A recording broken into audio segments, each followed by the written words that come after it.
This morning, I had a young man who said to me, why is this such a big deal? It was just a word, it's just a name. Does it really mean that much? What I said to him is what I'll say to you, that it might seem like just a name, but try to understand that that name has been graffitied over much more than just that door.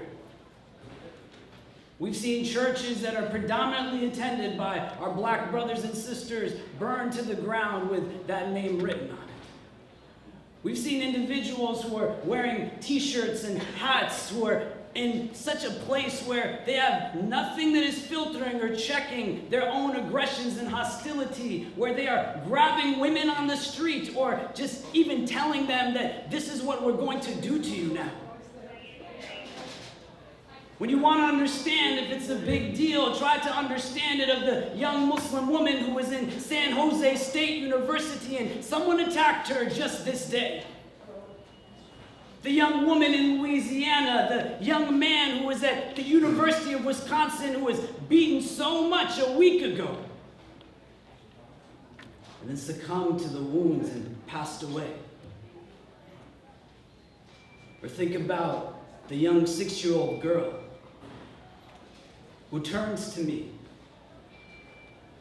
already in distress, saying that last week was tough enough because my classmates told me, you can't eat lunch with us because you look different.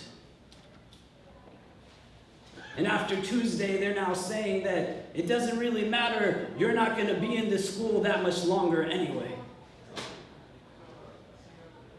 People say to me, out of great affection and care, which I appreciate beyond anything, we feel sorry for what you're going through right now. Tell us what we can do to help. How can we help you heal? My brothers and sisters, I am not the one in need of healing because I am not what is broken. Understand for yourself.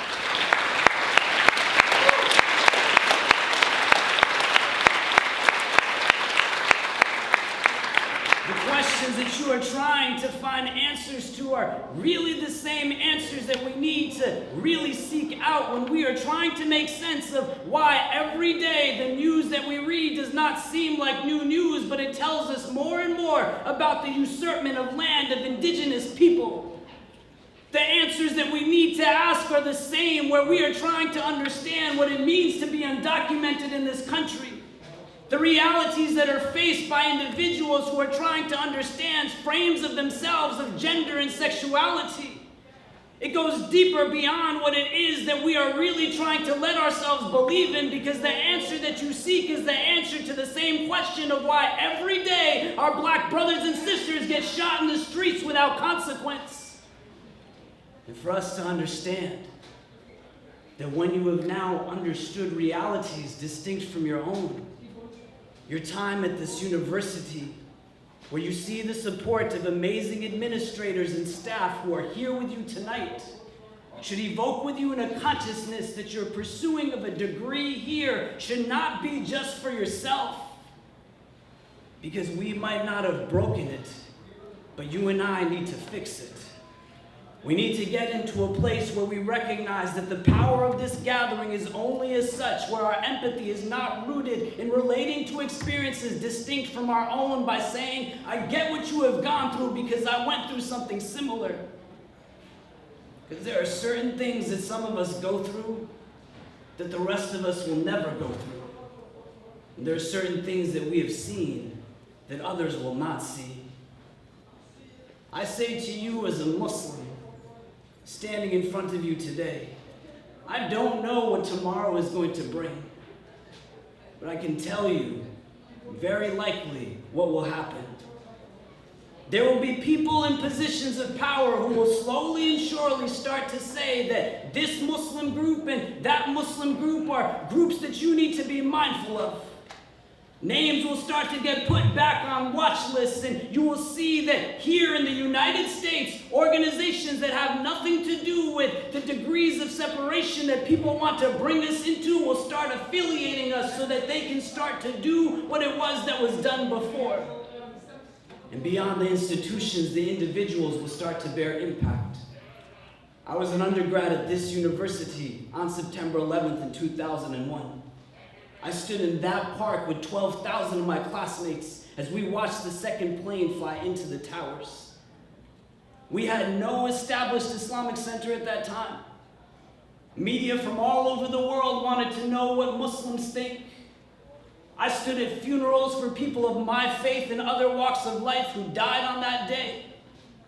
The backlash we faced, the vitriol, the hatred, was beyond apparent.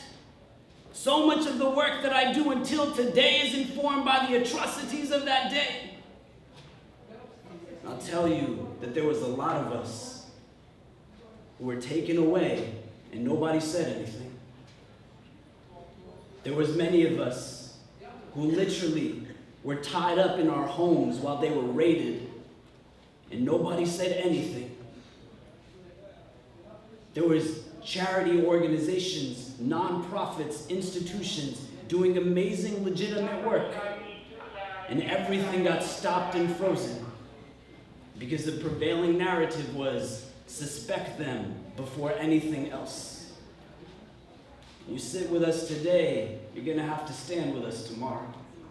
And to understand that as a collective, we have to start to stand together.